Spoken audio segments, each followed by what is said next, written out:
A Justiça de Minas Gerais afastou a possibilidade de punição ao ex-governador mineiro Valfrido dos Mares Guia. Ele é suspeito de participar de um suposto esquema de desvio de dinheiro público para financiar a campanha eleitoral do então candidato ao governo de Minas, Eduardo Azeredo, do PSDB, em 1998. O TJ Mineiro levou em consideração o fato de Valfrido ter completado 70 anos e, assim, não poder mais ser condenado. O hoje deputado federal Eduardo Azeredo e o senador Clésio Andrade, do PMDB, também denunciados, serão julgados pelo Supremo Tribunal Federal.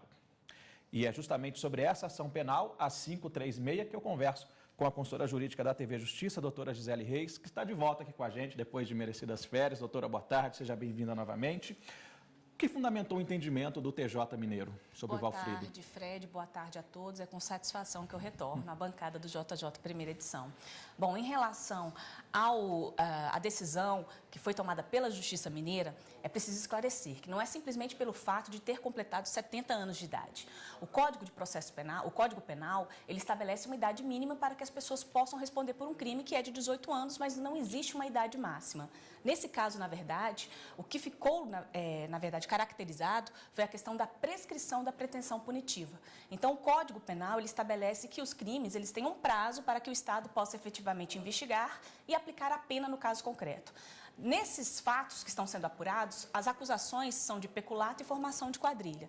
Então, em relação ao peculato, a prescrição, de acordo com o Código Penal, é de 16 anos. No entanto, quando o acusado, o criminoso, ele completa 70 anos de idade, esse prazo prescricional ele se reduz pela metade, então passa a ser de 8 anos. Como da data dos fatos, que foram por volta de 1998, até a data do recebimento da denúncia, que no caso da Justiça Mineira aconteceu em 2010, passaram-se mais de 12 anos, neste caso a juíza entendeu que estaria então prescrita a pena em relação ao Valfrido.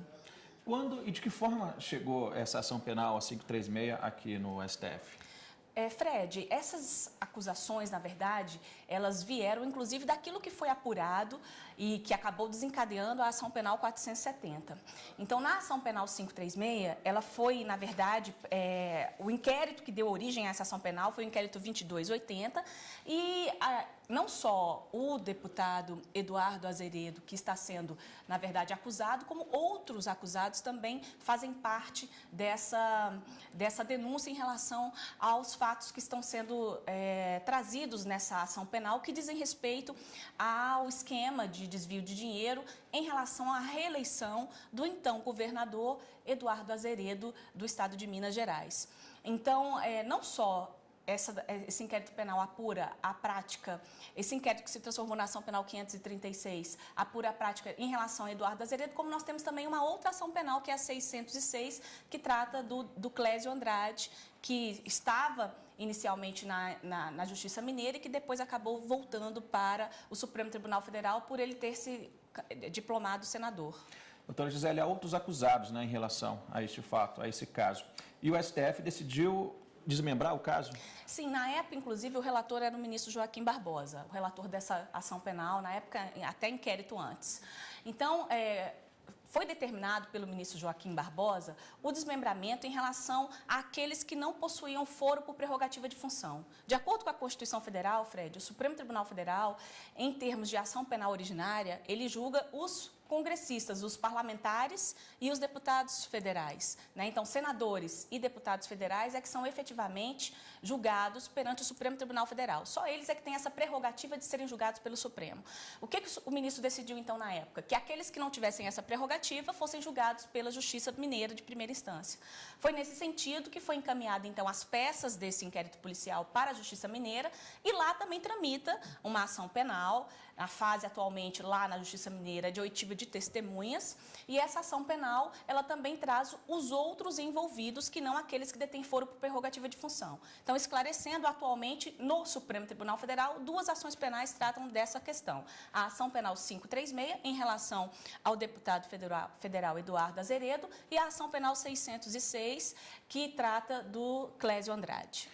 E aqui no Supremo Tribunal Federal, em que fase que está essa ação penal 536? A 536 está na fase das alegações finais, o que significa que já foram ouvidas as testemunhas de defesa, as testemunhas da acusação, e o momento agora é para que as partes apresentam os seus argumentos finais com o objetivo de realmente influenciar na decisão dos ministros quando esse processo for colocado em julgamento. As alegações finais, elas são apresentadas inicialmente pelo Procurador-Geral da República, que é a parte que representa a acusação, e depois pela defesa. Desde 15 de janeiro deste ano é que os processos foram encaminhados para o Procurador-Geral da República para que ele apresentasse essa peça. Após será oportunizada a defesa a apresentação da mesma peça pelos seus respectivos advogados. E somente após isso é que, se não houver nenhuma diligência, nenhuma prova a ser requerida pelo relator, é que o processo será colocado em julgamento.